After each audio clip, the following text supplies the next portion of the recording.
In the silent, glittering tower of his empire, billionaire Uzoma Okonkwo had everything and nothing. Broken by a bitter divorce, he believed his life was over. But salvation didn't come from the boardroom. It arrived with the squeak of a cleaning cart and the wise, kind eyes of the woman who pushed it. "Hello, bestie. Welcome. Please stay with me as I unfold this interesting romantic story. If you enjoy the story, please support us by subscribing to this channel and hit the notification button for more. Thank you. Grab your popcorn, sit back, relax, and enjoy the story."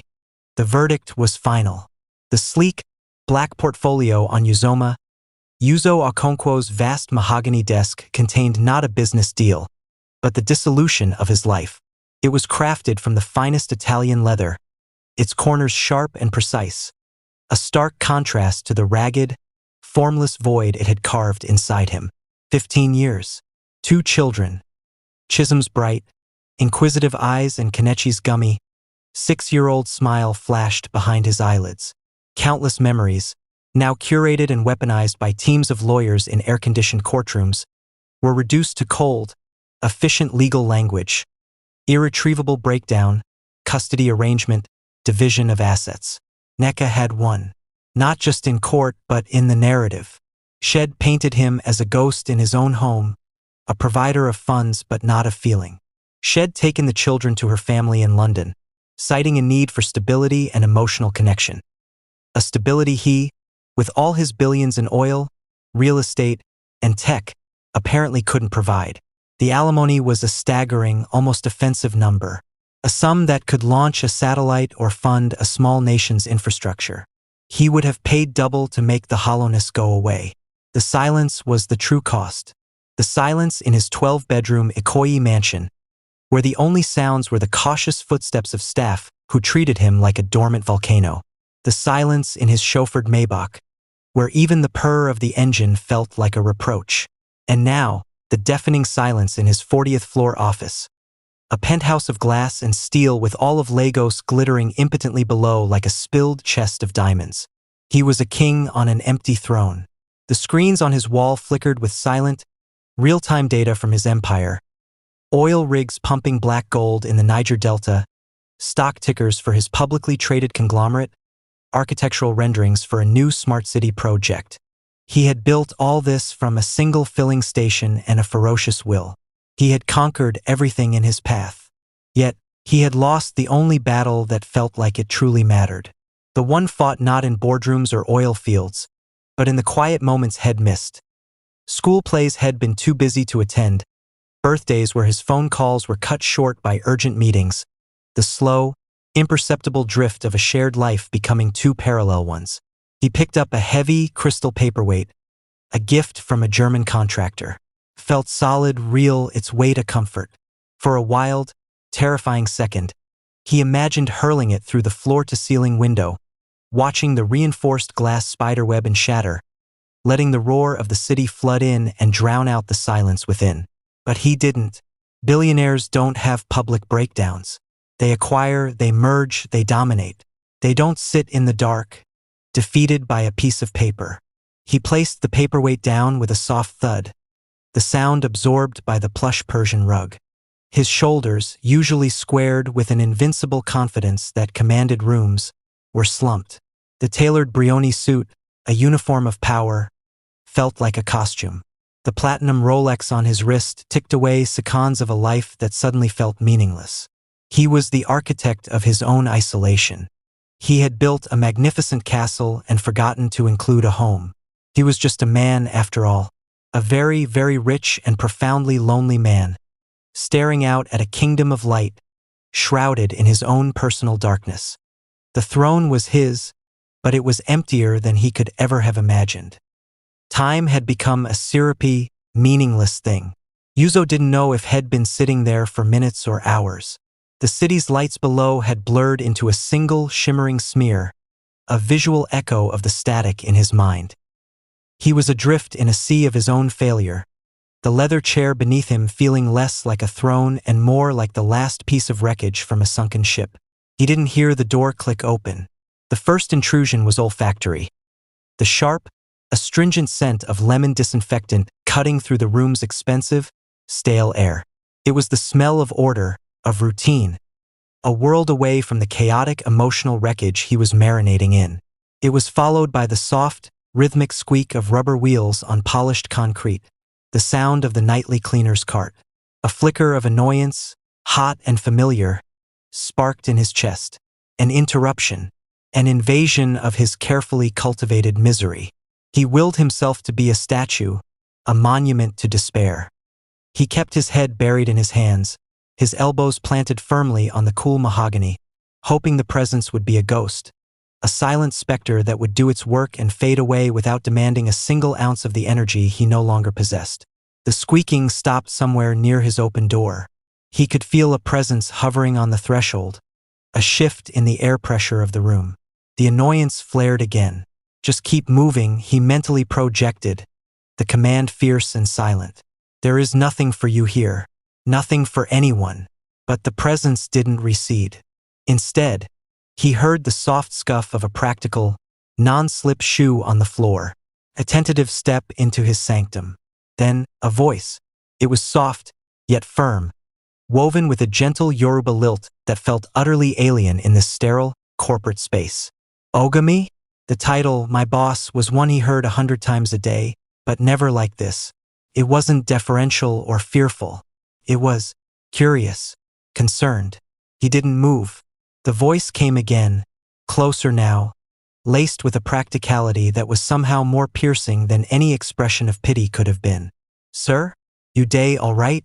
The question was so absurdly, devastatingly human it was like a physical blow. It wasn't the complex, layered language of business or law. It was the simple, fundamental question one human being asks another when they see them in clear distress. His security detail asked if he was secure. His board asked if he was optimized. His lawyers asked if he was satisfied with the terms. No one had asked if he was all right in a decade. A hot wave of something, shame, anger, a terrifying urge to simply break down, washed over him. Annoyance flared into a brief, white-hot rage. How dare she? How dare this woman, whose name he didn't even know, intrude upon this?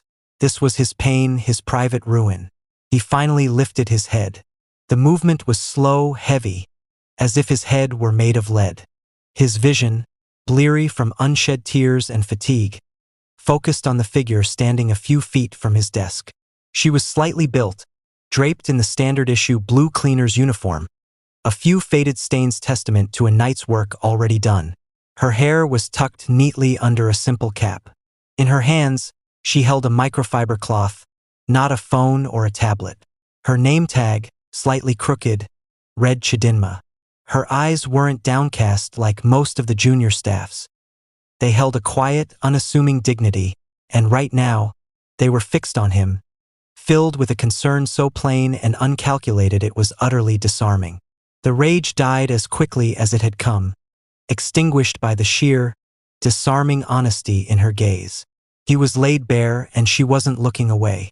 He was Uzoma Okonkwo, billionaire, and in this moment he was just a man falling apart in a chair. He cleared his throat, the sound rough and grating in the silent room. "I'm fine," he said, the two words a hollow, automatic defense, a lie so transparent it hung in the air between them. Chidinma nodded slowly, her eyes never leaving his. She didn't push. She didn't apologize and scurry away. She simply absorbed the lie, acknowledged it with that slight nod, and held her ground. Her expression said, clearer than any words, that she knew a lie when she heard one, and she was choosing to ignore it out of a kindness he felt he no longer deserved. The silence stretched between them, thick and heavy. Yuzo's dismissal, that brittle "I'm fine," hung in the air, a challenge she had neither accepted nor retreated from. He expected her to finally leave, to recognize the unbreachable gulf between his world and hers, between his catastrophic pain and her nightly duty. But Chidinma did something that shattered every expectation. Instead of leaving, she walked calmly to the side of his desk. She didn't approach him like a subordinate or a supplicant. She moved with a quiet purpose, placing the microfiber cloth down with a deliberate softness. It was the gesture of someone entering a sacred space, not a corporate one. She was approaching him not as a cleaner to her CEO, but as one human being recognizing the silent scream of another. "My mama," she began, her voice a low, melodic hum that seemed to vibrate in the sterile air. "She used to say that even the strongest tree must weather the storm." She paused, letting the old wisdom settle. "The wind will blow and blow, it will shake the leaves and bend the branches. But the tree, if its roots are deep, it will still be standing when the morning comes." Yuzo stared at her, truly seeing her for the first time. This wasn't a quote from a motivational speaker or a line from an expensive self-help book he'd been gifted and never opened. This was earthy, real, passed down through generations. It was a language of resilience his own life had forgotten. A part of him, the cynical billionaire who negotiated billion-naira deals, wanted to scoff. "What does she know of my storms?" But the raw, genuine empathy in her eyes held his cynicism at bay. The dam within him, so carefully fortified, developed a hairline crack. A truth, small and broken, escaped. "The storm," he heard himself say, his voice a hollow echo in the spacious room. "It feels like it took the roots with it." Chidinma's expression softened further, a small, knowing smile touching her lips. It wasn't a smile of pity, but of shared understanding. "Then you must plant new ones." She said it with the simple certainty of someone who had done exactly that. "Na small, one day at a time. You cannot plant an Irako tree today and expect shade tomorrow." Her eyes then flickered to the far corner of his desk, to the porcelain plate where a gourmet chicken sandwich, meticulously prepared by his personal chef, sat utterly untouched. The bread had curled and dried at the edges. The lettuce wilted into a sad, translucent green. It was a monument to his neglect, not just of food, but of himself. She clicked her tongue softly, a sound of profound domestic disapproval that was somehow more powerful than any boardroom reprimand. "See your face," she said, her tone shifting into something practical, almost maternal. "You never even eat tonight. Empty stomach and heavy heart are bad friends. Dem they conspire against you." Before he could form a protest, a refusal, or any semblance of his usual command, she was turning away. She walked back to her cleaning cart, a sturdy metal thing on squeaking wheels, and opened a small compartment. From it, she retrieved a humble thermos, its stainless steel surface scratched and dented from use, not a sleek designer flask.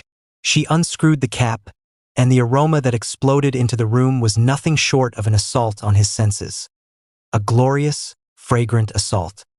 It was the rich, deep scent of well-boiled meat, the fiery kick of fresh peppers, the earthy warmth of Uziza leaves, and the subtle, aromatic hint of scent leaves, Ephron. It was the smell of a home kitchen, of patience and care, a universe away from the delicate, artfully arranged dishes that usually appeared before him. She poured a generous amount of the dark, steaming liquid into the thermos cap, which served as a makeshift cup.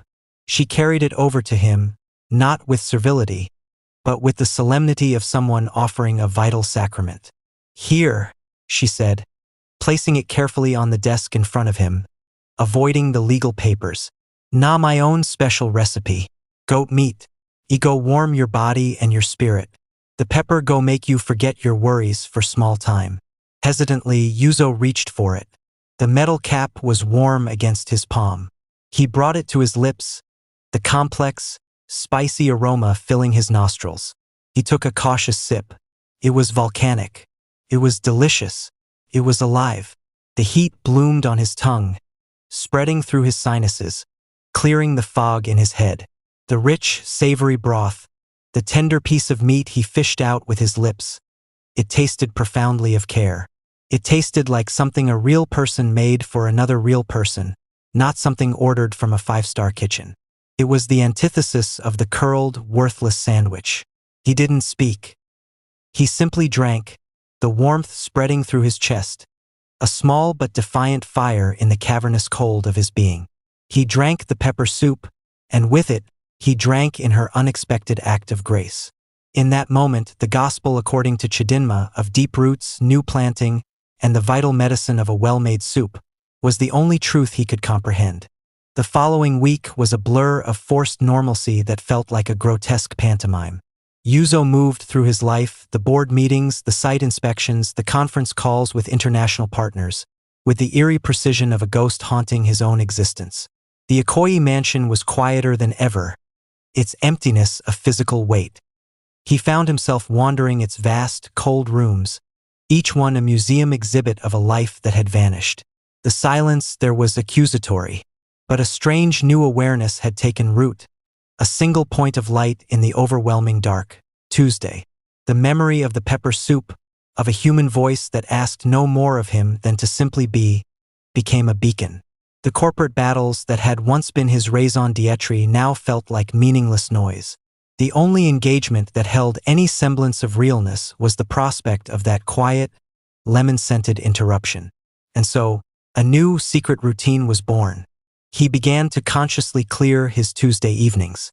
His sleek, electronic diary, once a mosaic of back-to-back commitments, now held a single, unbreakable and private appointment.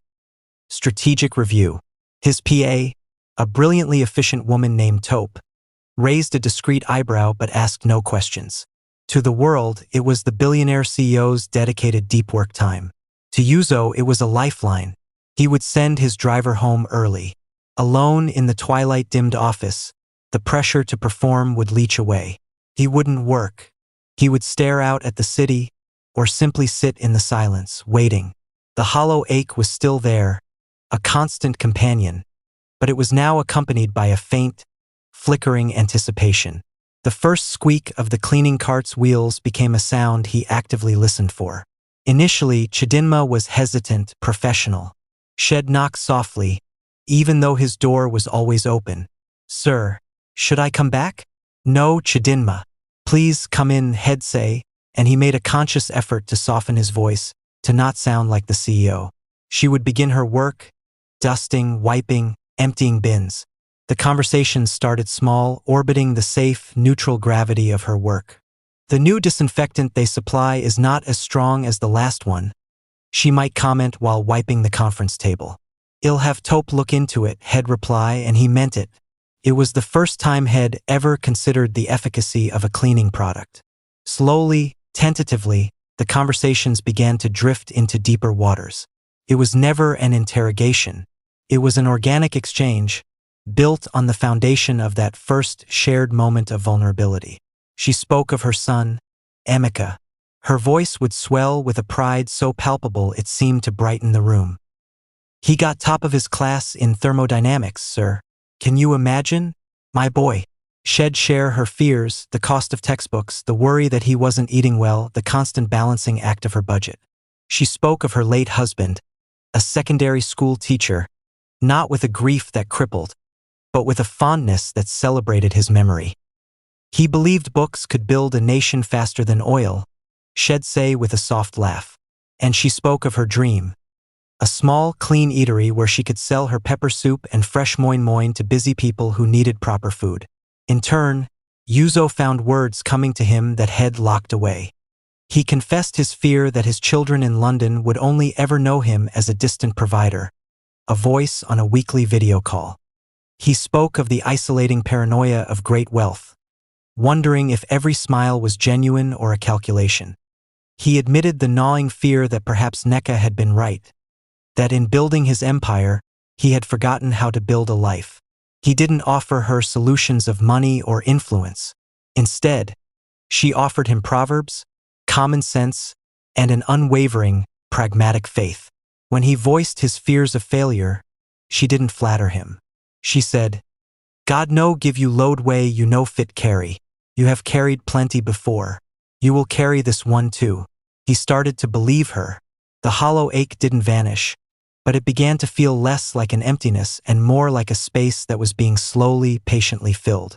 Not with grand gestures or expensive solutions, but with pepper soup, honest conversation, and the quiet, resilient faith of a woman who knew the true weight of a load and the true strength it took to carry it. Tuesday nights were no longer about cleaning an office. They were about salvaging a soul. It was a Tuesday, but a different kind. A major deal had closed that afternoon. a complex acquisition that had consumed his focus for months. The final signatures were secured, and his team had celebrated with expensive champagne in the boardroom. There were backslaps, triumphant toasts, the flashing of cameras for the press release. Yuzo had played his part, the visionary leader, the titan of industry. But the champagne had tasted like tin on his tongue, the congratulations like echoes in a cavern. The victory felt hollow, a painting on a crumbling wall. Head sent everyone home claiming a mountain of paperwork. But the truth was, the silence after the celebration was more deafening than the silence of his failure. The emptiness of success was a new, peculiar flavor of despair. He arrived at his office suite earlier than usual for his now customary Tuesday vigil. The evening sun, a fierce orange ball, was just beginning its descent behind the smoggy Lagos horizon, setting the skyline ablaze. His space was empty, the boardroom across the hall still faintly smelling of champagne and ambition. He was pouring a glass of water at the console by his window when a flicker of movement in the boardroom caught his eye. Chidinma was there, early, beginning her work. He should have looked away, granting her the privacy of her routine. But something held him there, a silent observer in the shadows of his own office. He watched her. It wasn't the disinterested glance of a boss overseeing an employee. It was a study. He saw the careful, almost reverent way she approached the long mahogany table. She didn't just wipe it. She ran her cloth along the grain, checking for any speck the celebrants might have missed. She arranged the heavy leather chairs with a precise, uniform spacing, her hand giving a final, smoothing pat to the headrest of the one at the head of the table, his chair. She moved to the glass wall, spraying it and wiping with long, efficient strokes, her reflection a ghost over the glittering city below. There was a rhythm to her work, a grace that transformed a mundane task into a kind of dance. This wasn't someone just earning a wage. This was a person who took pride in creating order and beauty in her sphere, however small it might be. It was a dignity he realized he rarely saw in his own boardrooms, where posturing often overshadowed purpose. He was so engrossed he didn't realize she'd finished and was wheeling her cart out, heading for the kitchenette. He quickly turned back to his desk, a strange feeling of guilt warming his neck. Later, when she entered his office, her greeting was its usual respectful warmth. "Good evening, sir. You finish work early today." Something like that, he said, smiling. She began her work, and their conversation flowed easily. She asked about his day, and he gave her a simplified version of the closed deal. She listened, then shook her head with a smile. All that stress over papers and signatures. The world is something else. Then, she launched into a story about her day at the market. It involved a determined market woman, a stubborn, runaway goat that had somehow gotten its tether wrapped around a pyramid of ripe tomatoes, and the ensuing chaos that involved half the market vendors. She acted out the parts, the woman's shouts, the goat's indignant bleats, the futile attempts at capture. And then she laughed. It wasn't a polite, contained chuckle. It was a full, rich, unguarded sound that seemed to rise from the very core of her. It was a laugh that crinkled the corners of her eyes and lit up her entire face. A laugh that was utterly devoid of pretense or performance. It was the sound of pure, unfiltered joy found in the simple absurdity of life. The sound struck Yuzo with the force of a physical blow. It wasn't just a laugh. It was a revelation. It echoed in the sterile, expensive room, and in that moment, every constructed barrier between them. CEO and cleaner, billionaire and working widow, his world and hers, shattered into irrelevance. The uniform she wore became a costume, the job title a meaningless label. He wasn't just looking forward to her company. He wasn't just soothed by her wisdom. He was captivated by her, by the graceful efficiency of her hands, the deep well of kindness in her eyes, the resilience in her posture, and the breathtaking, honest music of her laughter. The feeling that washed over him was terrifying and exhilarating in equal measure. It was a warmth that started in his chest and spread outwards, melting the perpetual chill that had encased him since the divorce. The billionaire wasn't just being comforted. Yuzo, the man, was falling, and the fall was as terrifying and wonderful as the view from his 40th floor window. He was seeing the woman, and she was magnificent. The realization that had struck Yuzo with the force of a lightning bolt on Tuesday had simmered within him all week, transforming from a shocking jolt into a steady, undeniable hum. It was a new kind of energy, one that didn't fuel corporate ambition but a far more personal, nerve-wracking kind. He wasn't contemplating a merger. He was planning an invitation. By the following Tuesday, the nervous energy was a live wire under his skin. Head rehearsed the words a dozen times, each version sounding more awkward and contrived than the last. Chidinma, I'd like to take you to dinner. Too formal. Let me buy you a proper meal. Condescending. I enjoy our talks. Would you like to continue one over food? Pathetic.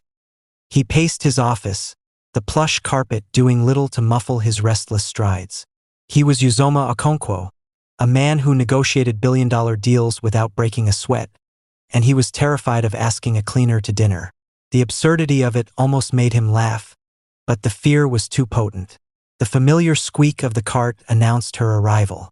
He froze, then quickly sat behind his desk, pretending to be engrossed in a document he couldn't have read if his life depended on it. "Good evening, sir," she said, her voice its usual warm melody as she entered.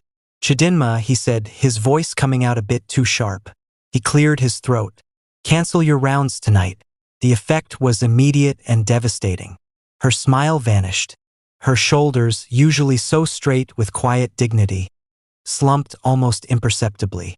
Her face, so open and warm moments before, became a careful, neutral mask. The light in her eyes dimmed, replaced by a wary confusion. She looked down at her uniform, as if suddenly remembering her place. "Sir?" she asked, her voice small. "Have I done something wrong?" The question was laced with a fear that was all too familiar, the fear of a single mother for whom a steady job was everything. His heart clenched. He had done this entirely wrong. He had spoken to her as her CEO, issuing a command, and he had inadvertently threatened the very thing that allowed their connection to exist. He stood up quickly, coming around the desk, his hands held up in a placating gesture. "No, no, Chidinma, not at all. God, no." The words tumbled out, desperate to erase the fear head put in her eyes. "You have done everything right. Everything." He stopped a few feet from her, close enough to see the faint lines of worry still etched on her forehead. He took a deep breath, forcing himself to shed the mantle of the CEO. He was just Yuzo. Tonight, he began again, his voice softer, more earnest than it had been in years. "I am not your CEO, and you are not the cleaner. Tonight I am Yuzo, a man." He paused, searching for the right words, the honest words. "A man who would be honored, truly honored, if you would have dinner with him." The silence that followed was absolute. Her wary expression melted into one of pure, unadulterated shock. Her lips parted slightly. She looked at him as if head just suggested they fly to the moon. "Dinner?" she finally whispered, the word sounding foreign and improbable on her tongue. "Yes, dinner. As friends." He added the last part hastily, though the word felt entirely insufficient for the storm of feelings in his chest. 1,000 objections seemed to flicker behind her eyes. The impropriety, the gossip, the vast, yawning chasm between their lives. He could see her mentally calculating the risk, the sheer audacity of it. "Sir, Oga Yuzo, people will talk," she said, her voice gaining a little strength, voicing the practical fear he had been ignoring. "Let them," he said, and he meant it with every fiber of his being. "Their words are just noise. I am asking you, Chidinma, will you have dinner with me?" He watched the internal battle play out on her face, fear warring with a dawning, courageous curiosity. Finally, she took a slow, deep breath and nodded. Once. A decisive, brave little movement. "Yes," she said, her voice firming. "Yes, I will." He didn't take her to the glitzy, five-star restaurants where he was a regular, where the maitre d' would have fawned and the other patrons would have stared. He drove them himself, in his least conspicuous car, to a small, respected Nigerian restaurant tucked away in Victoria Island. It was known for its excellent food, not its celebrity clientele. The initial awkwardness was palpable. Chidinma sat stiffly in the booth, her hands folded in her lap, her eyes taking in the tasteful, low-lit ambience with a nervous wonder. Yuzo felt like a teenager on a first date, fumbling with the menu. But then she picked up her menu, and a transformation occurred. The nervousness began to fade, replaced by a quiet confidence. She scanned the offerings not as a novice, but as a connoisseur. The pepper soup here is good, she noted, but they use too much umalo. It makes the bitterness too strong. Then she pointed to another dish. Their ofada stew is the real deal. You can tell they use the real atarodo and the locust beans properly. See? He laughed. A genuine, surprised laugh. You're the expert. Order for us, please. She did, speaking to the waiter with a calm authority, asking intelligent questions about the fish, suggesting the perfect side. The last vestiges of the power dynamic dissolved completely over plates of steaming, aromatic ofada rice and stew. She told him stories of learning to cook from her grandmother in Ibadan. He shared memories of his mother's kitchen in Enugu, the humble beginnings that felt a lifetime away. He drove her home to her modest apartment block in Surulere. The sounds of the vibrant, crowded neighborhood were a stark contrast to the hushed streets of Ikoyi. It was alive, real, and messy. He walked her to her door. "Thank you, Chidinma," he said, meaning it more than he had ever thanked anyone for any business deal. For everything. For tonight. For the first pepper soup. She smiled, a beautiful, unguarded smile under the flickering fluorescent light of the hallway. "You are welcome, Yuzo," she said, using his name without his title for the first time. It sounded like a gift. As he drove away from the bustling, warm energy of Surulere toward his own cold, silent mansion, he knew with absolute certainty. The chasm between their worlds wasn't a barrier. It was a bridge he was desperate to cross. And for the first time, he felt he might actually reach the other side. For a few precious days, Yuzo existed in a bubble of quiet, defiant happiness. The memory of dinner with Chidinma, her laughter in the restaurant, the confident way Shed ordered their meal, the sound of his name on her lips, was a warm glow he carried with him. He felt, for the first time in years, like a man, not a monument. But Lagos, a city built on commerce and gossip, has 1,000 eyes and 1,000,000 mouths. The bubble was fragile, and it was about to be popped. It started with a phone call from Taupe, his PA. Her voice was strained, a carefully controlled neutrality he knew masked deep discomfort. "Sir, there's an item in City Pulse today. Page 3. You should see it." He opened the digital tabloid on his tablet. There it was, a blurred, grainy photo of him and Chidinma leaving the restaurant. They were caught mid-step, him holding the door for her. The angle made it look more intimate than it was. The headline was a masterpiece of salacious innuendo. "Billionaire's clean sweep. Is oil tycoon Uzoma Okonkwo mopping up his heartbreak with staff?" The article was worse. It dripped with faux concern and sneering classism. It referred to Chidinma as the mystery woman and the lowly cleaner, speculating on her obvious charms and his desperate state post-divorce. It was vile. He slammed the tablet down, a white-hot rage boiling in his veins. This wasn't just gossip. It was a violation, a poisoning of something pure. His phone rang again. This time it was a London number. Neka. Her voice was a familiar weapon, sharp and cold, laced with a triumph that made him nauseous. "Uzoma, I see the vultures are circling. A midlife crisis, Yuzo? Really? How utterly pathetic." She didn't wait for a response. "I knew you were emotionally stunted, but this? Consoling yourself with the help? It's embarrassing for the children. I hope you'll be more discreet for their sake." The click in his ear was as sharp as a slap. He spent the morning fielding calls from concerned friends and associates, their voices a mix of prurient curiosity and barely veiled judgment. He dismissed them all with a curtness that bordered on rudeness. He was building a fortress around his anger, around the one thing they were all trying to tarnish. The real siege began that afternoon. A meeting materialized in his diary, marked as urgent board consultative. It was not a request. They filed into his boardroom, 3 of his most senior directors, led by the vice chairman, Elder Adebayo, a man in his 70s who had been on the board since Yuzo's father's time. His face was a grim mask of disappointment.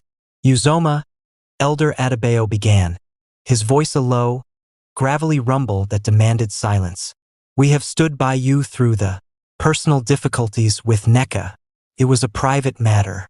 This, he said, gesturing vaguely as if the tabloid article were a smell in the room, is something else entirely. Another director, a sharp, Harvard-educated woman named Biola, leaned forward. Yuzo, it's a distraction we cannot afford. The stock ticker is already jittery post-divorce. This kind of sensationalist press, it undermines investor confidence.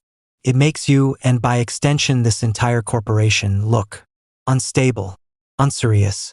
It's my personal life, Yuzo stated, his voice dangerously calm, a contrast to the storm in his eyes. For a man in your position, there is no personal life. Elder Adebayo's fist came down softly but emphatically on the table.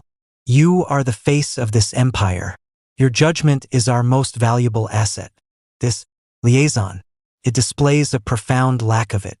The word liaison hung in the air, reducing what he felt for Chidinma to a sordid, trivial affair. Biola pressed on, her tone clinical, cutting. We've done a preliminary risk assessment. The optics are catastrophic. Billionaire and the cleaner. The international press will pick it up. They'll paint it as a parody, a symptom of something rotten here. It opens us up to ridicule and scrutiny we do not need. She took a breath. The board's strong recommendation, is that this relationship be terminated immediately and discreetly. A generous severance package for the woman, of course. She will be well compensated for her silence. Yuzo listened to them dissect his happiness, his chance at a real connection, as if it were a hostile takeover threat. They spoke of compensation, of risk, of optics. They did not speak of the light in Chidinma's eyes, the sound of her laugh, the strength in her hands. He let the silence stretch after they finished, looking at each of them in turn. He saw not wise counselors, but fearful custodians of a pristine image, terrified of anything messy, human, or real. Finally, he stood up, placing his palms flat on the polished table. The gesture was final. Thank you for your concern, he said, his voice low but ringing with an absolute, unshakable authority. And for your assessment of the optics. He paused, making sure he had every ounce of their attention. Let me be perfectly clear. Chidinma Nwosu is not a liaison. She is not a distraction. She is not a risk to be managed. She is a remarkable woman who has shown me more genuine kindness and wisdom than anyone in this room ever has. He looked directly at Elder Adebayo, his gaze unwavering. My judgment has never been clearer. This relationship, as you call it, is not ending. It is, in fact, the only thing in my life that currently makes any sense. He straightened up, his decision made, his defiance complete. The board will have to learn to manage its discomfort. You are dismissed. He turned his back on their stunned, silent faces and walked to the window, looking out at the city that was already buzzing with the news. He didn't care. For the first time, he was choosing a person over his empire, and it felt like the most powerful decision he had ever made. The ultimatum had been delivered, and he had chosen his side. Yuzo's defiance in the boardroom was a declaration of war, and like any war, the first casualties were often those on the front lines. The fallout did not remain contained within the executive suite. It seeped through the building's ventilation system, a toxic whisper that settled on every floor. For Chidinma, the change was immediate and chilling. The following Tuesday, her direct supervisor, a nervous man named Mr. Follerin whose entire career was built on avoiding scandal, intercepted her at the service entrance. His smile was a tight, pained grimace. Ah, Chidinma, good you're here. He cleared his throat, unable to meet her eyes. There's been a reorganization of the cleaning roster. The executive floors require a more specialized touch. We're reassigning you. The basement archives and the ground floor lavatories will be your new purview. Effective immediately. It was a demotion in every sense. Dirtier, more isolated work. Far from the panoramic views of the 40th floor. Far from him. The message was clear. She was being hidden away, scrubbing toilets, deemed an embarrassment to the corporate image. Her colleagues, the other cleaners and junior staff, were a mixed battalion. Some, who had always been friendly, now avoided her gaze, suddenly finding something fascinating on their shoes when she passed. Their silence was a wall. Others, however, were worse. The whispers, meant to be heard, followed her down hallways. See her face? She thinks she don reach. Nah, only time. Oga go tire of her soon. Men like that, they no day marry from dustbin. She go collect big payoff and disappear. Na so dem day do am. The words were tiny, sharp needles, each one drawing a little blood. She carried on, her back straight, her head held high, but the dignity she wore as armor felt heavier each day. The most painful blow came via a late-night call from London. Amika's voice was strained, crackling with worry and confusion over the poor connection. Mama? Mama, is it true? The question was a plea. Is what true, NWAM? She asked, her heart already sinking. People are sending me links. To newspapers. They are saying you and Oga Okonkwo are. That you are his girlfriend now. Mama, what is happening? They are saying terrible things. Hearing the pain and shame in her son's voice was agony. She, who had worked her fingers to the bone to give him a respectable life, was now a source of gossip and ridicule for him. She tried to explain, to reassure him that the Oga was a good man, that they were just friends. But the words sounded hollow even to her own ears. The distance between them had never felt greater. Alone in her small apartment after the call, the walls she had built so high began to crumble. The faith that had carried her through widowhood and poverty wavered. Doubt, cold and insidious, slithered in. Maybe they are right. A treacherous voice inside her whispered. Maybe this is a foolish dream for a woman like you. He is a billionaire. He lives in a different universe. This will only end in heartbreak and shame for you and for Emika. You are causing trouble. This is not your world. She thought of Yuzo's world. The opulent restaurants, the powerful friends, the endless scrutiny. She thought of her own, budgeting for kerosene, praying for Emika's school fees, the simple rhythm of her work. The chasm between them, which had felt so bridgeable in his quiet office or over a shared meal, now seemed like an ocean she could never cross. The following Tuesday, when her shift ended, she didn't take the service elevator up to the 40th floor. She went home. She avoided his calls, letting her cheap phone ring until it went to voicemail. The sound of his voice, asking if she was all right, was a physical pain. She was protecting herself. She was protecting her son. She told herself, being realistic. She was trying to prune away a hope that had grown too large, too fast, and too dangerous. She was trying to go back to being just Chidinma the cleaner and forget the intoxicating, terrifying feeling of being seen by Uzoma the man. It was the hardest work she had ever done. Yuzo felt her absence like a physical withdrawal. The missed calls, the uncharacteristic silence, the empty, untouched office on Tuesday night. It was a louder message than any words could have been. He understood. The pressure he could shrug off was a crushing weight on her shoulders. He had declared his stance from his ivory tower, but she was down in the trenches, taking the direct fire. He couldn't issue another command. He couldn't simply summon her and reassure her. Words were cheap and she'd been bombarded with the worst kind. He needed to act.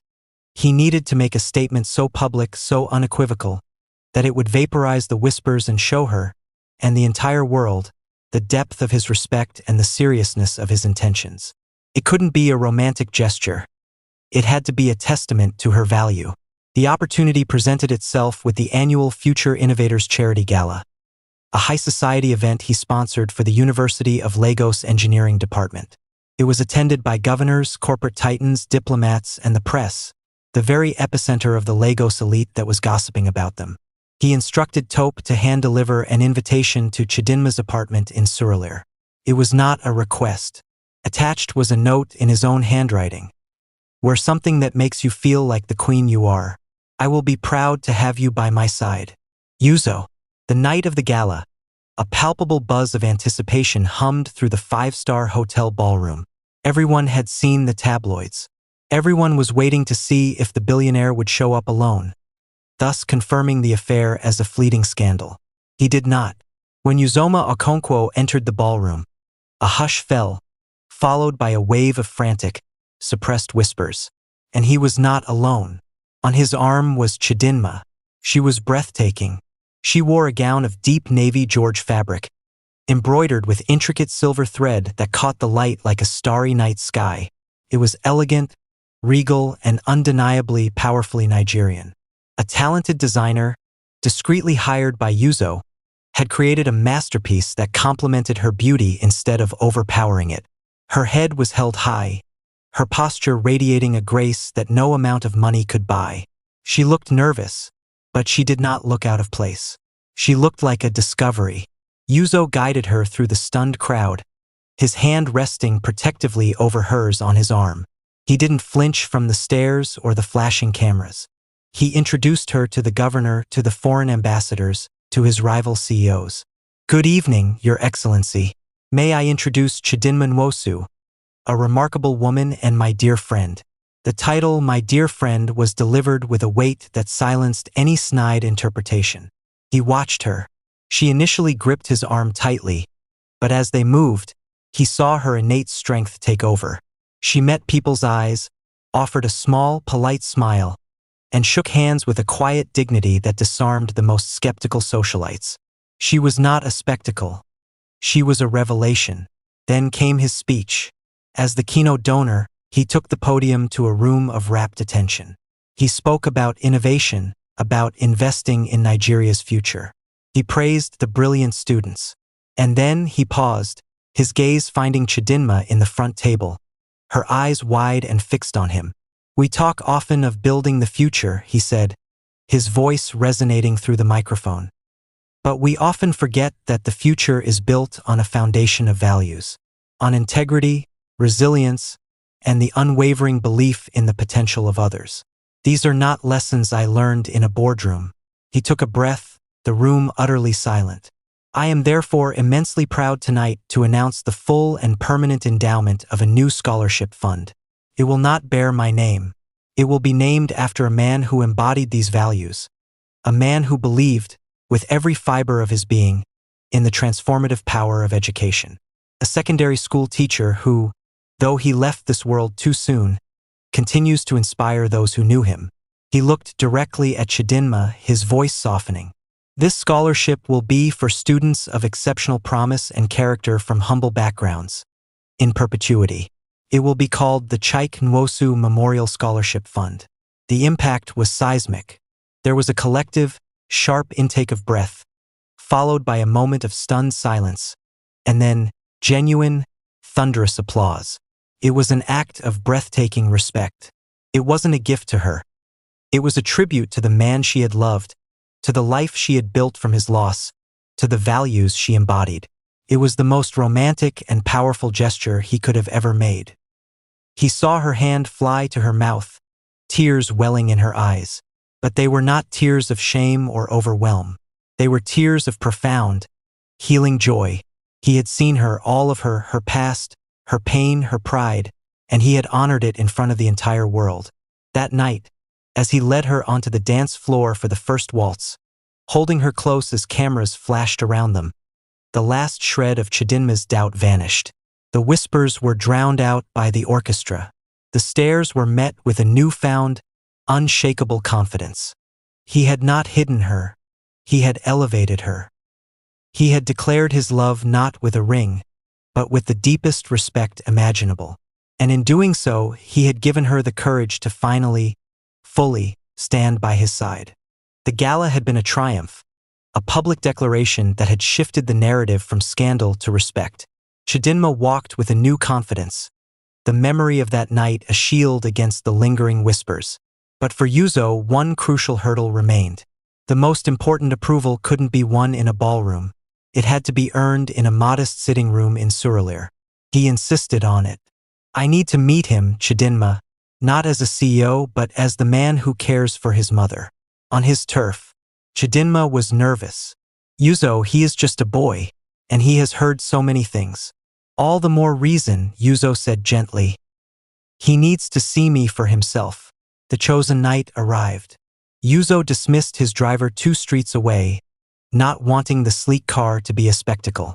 He walked the bustling, vibrant streets, a simple bottle of high-quality palm wine in hand, feeling more exposed than he had in any boardroom. The air was thick with the smells of suya spice and diesel, the sound of generators blending with Afrobeat from open windows. Chidinma's apartment was on the 3rd floor of a well-kept but aging building.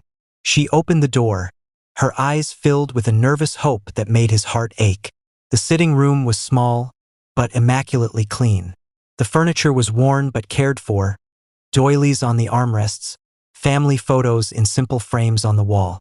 One, prominently displayed, showed a younger Chidinma with a kind-eyed man in academic robes, her late husband, Chaik. Then, Emeka stood up from the sofa. He was taller than Yuzo expected, lanky and serious, with his father's thoughtful eyes and his mother's strong jaw. He wore a simple polo shirt and jeans, his posture stiff with protective suspicion. He looked every inch the young engineer, analytical, assessing. "Good evening, sir," Emeka said, his voice formal, his handshake firm but brief. "Good evening, Emeka," Yuzo replied, handing him the palm wine. "A small gift. Your mother tells me you appreciate the real thing, not the bottled sugar water." A flicker of surprise crossed the young man's face. It was a specific, knowledgeable gift. "Thank you, sir." The first few minutes were awkward. They sat on the small sofa, the air thick with unasked questions. Chidinma fluttered about, offering snacks, her anxiety palpable. Yuzo decided on blunt honesty. It was the only currency that felt right here. "Emeka," he began, leaning forward, his elbows on his knees. "I know you've heard things, read things, and I know you are protective of your mother, as you should be. So I want you to ask me anything. Anything at all. No filters." Emeka studied him for a long moment. Then he asked his first question, and it was a scalpel. "What are your intentions with my mother, sir?" It was the question Yuzo had been waiting for. He didn't look away.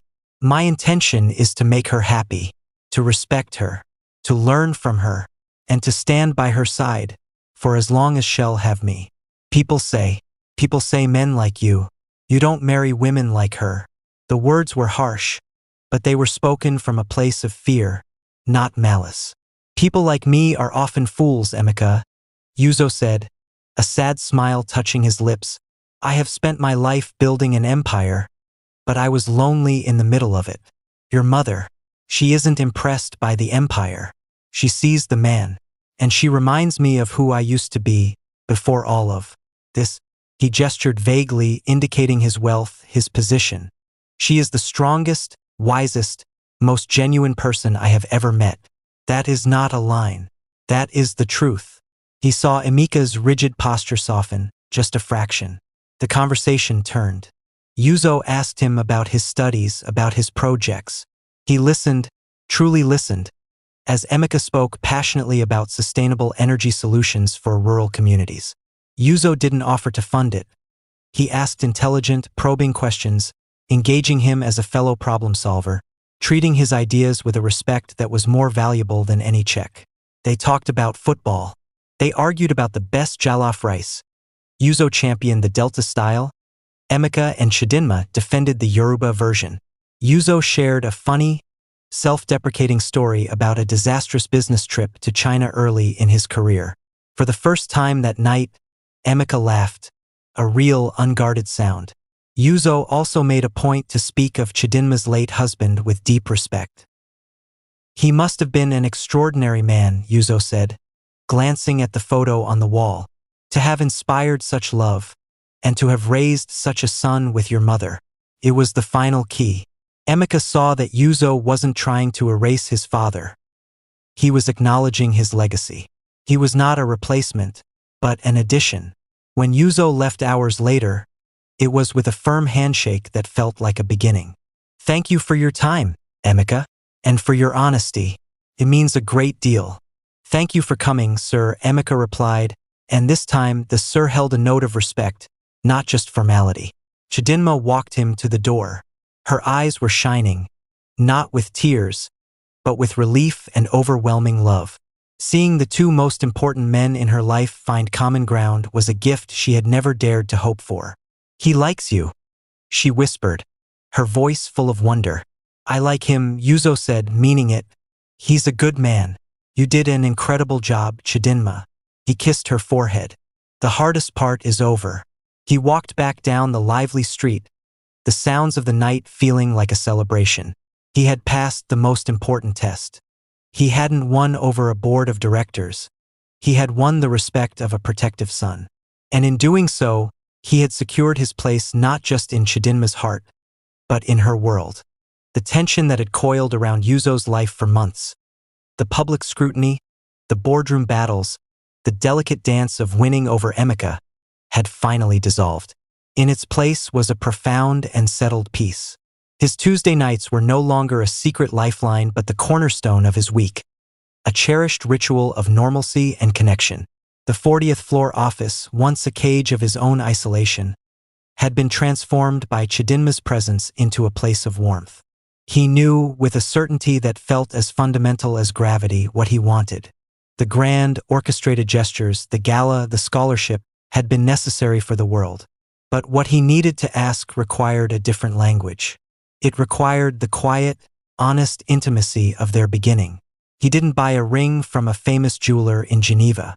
Instead, he spent an afternoon in a small, family-owned workshop in Lekki, consulting with an elderly Yoruba goldsmith. Together, they designed something simple, elegant, and deeply personal. A band of rose gold, etched with a subtle, repeating pattern that echoed the traditional Nsibiti symbol for root and heart. It was a ring that spoke her language, not the language of billionaire extravagance. He carried the small, velvet box in his pocket for a week, its weight a constant, thrilling secret. He waited for Tuesday. That evening he arrived before her. He didn't sit at his desk. He stood by the floor-to-ceiling window, watching the sun begin its descent, painting the sky in hues of orange and purple. The city below was beginning to sparkle, but his reflection in the glass showed a man who was no longer looking out at a kingdom, but inward at his own contentment. He heard the familiar squeak of the cart, the soft knock on his already open door. "You're early, sir," Chidinma said, smiling as she entered. She looked tired but happy, her eyes crinkling at the corners. "I was waiting for you," he said, turning from the window. He took her hands, feeling the familiar, welcome roughness of her skin against his palms. He kissed them, a gesture that never failed to make her blush. He led her to the window, standing behind her, his arms wrapped around her waist as they looked out at the breathtaking view. She leaned back into him with a soft sigh, a gesture of trust that still filled him with wonder. "You know," he began, his voice quiet against her hair, which smelled of coconut and cinnamon. "When you first walked in here months ago, I was in a very dark place. I felt like this view was all I had, and it was nothing but cold, pretty lights." She placed her hands over his, listening. "You brought the sun back into my life," he whispered, the words heartfelt and true. "You saw the man buried under all the money and the titles and the failure. You weren't impressed by any of it. You just saw me, and you planted new roots in this barren heart of mine with your wisdom, your laughter, and that life-saving pepper soup." He felt her breath catch. He gently turned her around to face him. The last light of the day caught the tears beginning to well in her eyes. He reached into his pocket, his fingers closing around the small box. He didn't get down on one knee. This wasn't about grand tradition. It was about an equal partnership, eye to eye. "Chidinma Nwosu," he said, his voice thick with an emotion so powerful it threatened to overwhelm him. He opened the box. The simple rose gold band glowed in the twilight. "You are my sun after the storm. You are my strongest root. Will you do me the greatest honor a man can know? Will you be my wife?" For a moment, she was utterly still, her eyes wide, fixed on the ring, then on his face, searching for any hint of doubt. She found only unwavering love and absolute certainty. A sob escaped her, but it was a sound of pure, unadulterated joy. Tears streamed down her face as she nodded, over and over again, unable to speak. Finally, she found her voice, a whisper that was more powerful than any shout. Yes, oh, yes, Yuzo. Yes, I will marry you. He slid the ring onto her finger. Fit perfectly. She looked at it, then up at him, her face transformed by a radiance that outshone the entire Lagos skyline behind her. She threw her arms around his neck, laughing and crying into his shoulder. He held her tightly, this woman who had mopped his floors and then proceeded to rebuild his entire world. The billionaire CEO and the cleaner were gone. In that moment, there was only Yuzo and Chidinma, two souls who had found their way home to each other in the most unexpected of places, promising to build a new future together. The proposal had been simple, but the love it contained was the most complex and beautiful deal he had ever closed. The wedding was not a society event. There were no glossy magazine deals, no exclusive guest lists fought over by Lagos elite. Yuzo and Chidinma designed it together, a beautiful fusion of their worlds that was, above all, a celebration of their authentic selves. It was held at dawn on a private, pristine stretch of Elagushi Beach, as the sun painted the sky in soft watercolor hues of pink and gold, chasing away the night, a deliberate echo of the light she had brought into his life. Chidinma's gown was a masterpiece of understated elegance. Crafted from the finest ivory aquite cloth, it was embroidered with a delicate pattern of intertwining roots and leaves in silver thread, a subtle nod to the proverb that had started it all. She wore a simple gold necklace, a gift from Yuzo that had belonged to his own mother, connecting her past to his. She looked not like a Cinderella plucked from obscurity, but like a queen in her own right, radiant with a joy that was entirely her own. Yuzo stood under a simple arch adorned with white orchids and vibrant purple allium, wearing a traditional white agbada embroidered with the same root and leaf pattern in a deep blue, a mirror of her own. He looked more at peace than anyone in his circle could ever remember seeing him. His smile was easy, his eyes fixed not on the arriving guests, but on the path his bride would walk down. The guest list was small, a testament to their journey. On Chidinma's side were her family from Ibadan, her friends from her Surulere community, and a few of her cleaner colleagues who had stood by her, their faces beaming with pride and vindication. On Yuzo's side were his most loyal friends, the few business associates who had supported him without judgment, and Tope, his PA, who wept happy tears into a handkerchief. The most important figure stood by Yuzo's side. Emeka, proud and straight-backed in a sleek navy agbada, served as his best man. It was a gesture that spoke louder than any vow, a public declaration that a new family had been forged. As the local priest, a friend of Chidinma's family, pronounced them man and wife, Yuzo looked at his bride. He didn't see a rescued cleaner or a billionaire's wife. He saw his partner, his confidant, his equal. He saw the woman whose honest hands had held his broken pieces together until he could mend himself. He was no longer just a billionaire CEO. He was a whole man, healed, loved, and ready to build a new kind of empire. Their kiss was not a peck for the cameras. It was a slow, tender promise, sealed against the backdrop of the rising sun and the gentle crash of the waves. The reception was a feast of laughter and genuine connection. There was no formal seating plan. Bankers danced with market women. Professors from Unilag debated jollof rice recipes with Chidinma's aunties. The air was filled with the irresistible sounds of high-life music and the aroma of a magnificent buffet that Chidinma had personally planned. A mix of sophisticated canapés and generous, hearty Nigerian classics. The centerpiece was a vast pot of her famous pepper soup, a tribute to the night that had changed everything. As the celebration swirled around them, Yuzo led his new wife to a quiet spot overlooking the water. He pulled her close, her back against his chest, his arms wrapped around her. "I finally found it," he whispered into her hair. "Found what, my husband?" she asked, leaning her head back against his shoulder, the new title a sweet taste on her lips. "My greatest acquisition," he said, his voice full of warmth. My most successful merger. It wasn't an oil field or a tech company. It was a heart. Yours. Chidinma turned in his arms, her eyes shining. And you, Uzoma Okonkwo, you are not my rescue. You are my answered prayer. A good man who found his way home. Their story became Lagos' most beloved modern fairy tale. Not because a poor woman married a rich man, but because a lonely man and a resilient woman had built a bridge between their worlds and found a profound partnership on the other side. They had built a new dynasty, not of wealth, but of love, rooted in the unshakable foundation of pepper soup, honest conversation, and the courage to see the person, not the position. And it was only the beginning.